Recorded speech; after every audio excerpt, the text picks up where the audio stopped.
পাকিস্তানের সঙ্গীত শিল্পী আতিফ আসলাম গত কয়েকদিন আগে 3-4 দিন হবে বাংলাদেশে আসছে সঙ্গীত অনুষ্ঠানে অংশগ্রহণ করার জন্য। আপনারা হয়তো দেখেছেন সোশ্যাল মিডিয়ায় এই ভিডিওগুলো প্রচুর পরিমাণে ভাইরাল হচ্ছে।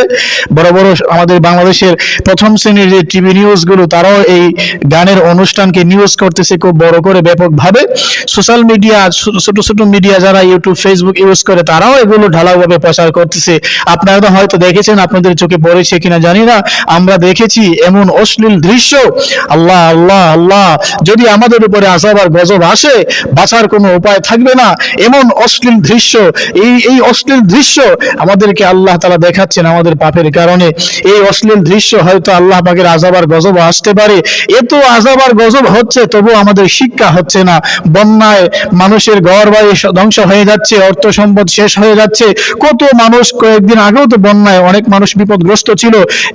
আমাদের এই দেশের বিভিন্ন অঞ্চল বন্যায় প্লাবিত হয়েছে, শাক সবজি ফসলাদি নষ্ট হয়েছে, মানুষের ঘর বাড়ি হারা হয়েছে। আজকে আমরা সেই আযাব আর গজবের কথা ভুলে যাচ্ছি।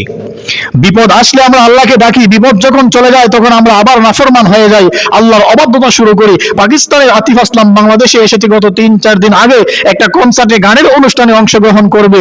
এই কনসার্টকে কেন্দ্র করে আমার দেশের কিছু যুবক যুবতীরা এত বেহায়াপনা, এত নির্লজ্জ, তারা বলতে আজকে ঘৃণা হচ্ছে। শর্ট ড্রেস পরে প্রায় উলঙ্গ এমন অবস্থায় তারা কনসার্টে গিয়ে উপস্থিত হয়েছে। কনসার্ট দেখতেছে, লাইভ এনজয় করতেছে, আতিফ আসলামের গান শুনছে। আবার একটা ছেলে একটা মেয়েকে জড়িয়ে ধরতেছে, একজন আরেকজনের ঠুটে চুমু খাচ্ছে, গালে চুমু খাচ্ছে। এই যে করুণ অবস্থা, এদের মা বাপরা এদেরকে শাসন করে না? দেখে না ওদের মা বাপরা এই ভিডিওগুলো? দেখলো কি তাদের মা বাপরাও এমনই হোক, তাদের মা বাপরাও কি এমন? যদি মা বাপরা এমন না হইতো, মা এবং বাবা যদি ভালো হইতো, তাহলে সন্তানকে সেই রাতের বেলা গানের কনসার্টে অনুষ্ঠানে অংশগ্রহণ করতে দিত? কখনোই না, কখনোই না। আপনার আমার মতো যারা পরিবারে আছে, আমরা যারা একটু ধর্মকে মেনে চলার চেষ্টা করি, আমরা যারা একটু সামাজিকভাবে চলার চেষ্টা করি, আপনার আমার কয়টা ফ্যামিলির কয়টা ছেলে মেয়ে সেই গানের কনসার্টে অংশগ্রহণ করেছে? একজনও পাবেন না।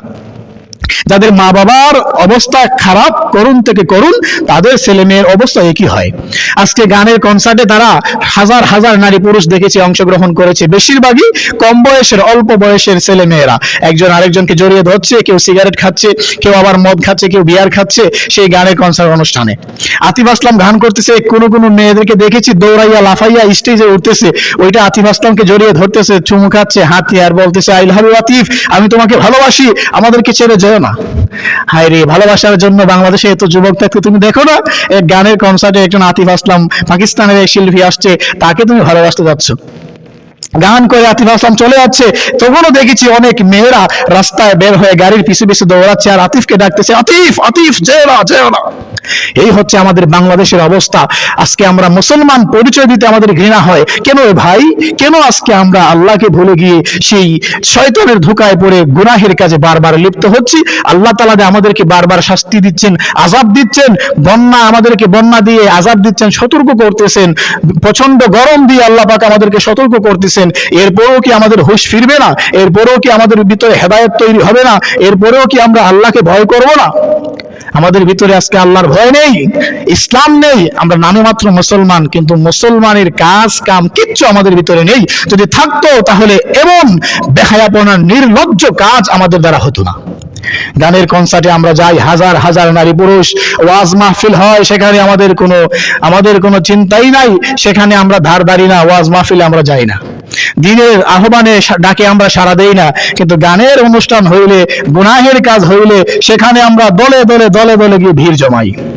আতিফ আসলামের কনসার্টের কি অবস্থা হয়তো আপনারা দেখেছেন। আল্লাহ আমাদের মাফ করুক।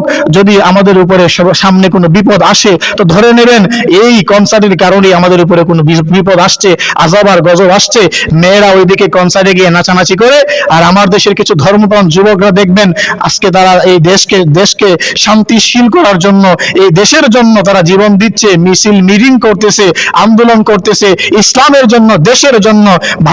ভারত থেকে অনেক হাজার হাজার মানুষেরা বর্ডারে এসে বসে আছে, বাংলাদেশে ঢুকবে, ঢুকে বাংলাদেশের মানুষের উপরে আক্রমণ করবে, তারা বাংলাদেশকে দখল করবে। তাদের দাবি হচ্ছে বাংলাদেশে হিন্দুদের উপরে নির্যাতন করা হচ্ছে, বাংলাদেশের সংখ্যালঘুদের উপরে নির্যাতন করা হচ্ছে। সম্পূর্ণ মিথ্যা, সম্পূর্ণ মিথ্যা, সম্পূর্ণ মিথ্যা।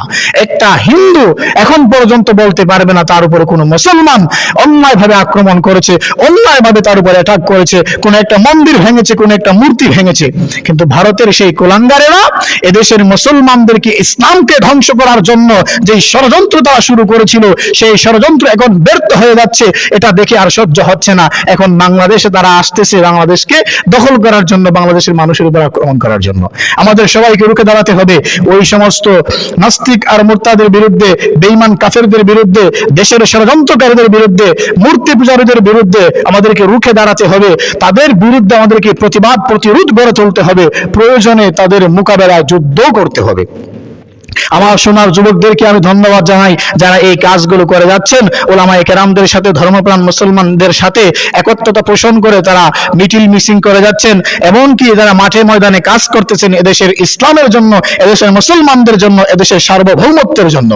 আজকে কনসার্ট দিয়ে সেখানে নাচানাচি করানো হচ্ছে, অশ্লীল কাজ করানো হচ্ছে, বেহায়াপনার, নির্লজ্জতার মতো গুনাহের কাজ করা হচ্ছে, শয়তানের কাজ করা হচ্ছে।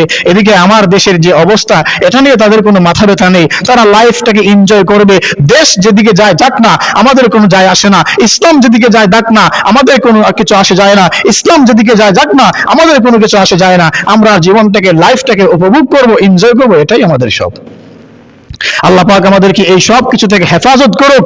আল্লাহ তাআলা আমাদেরকে দ্বীনের পথে আসার তৌফিক দান করুক, সঠিক বুঝ দান করুক।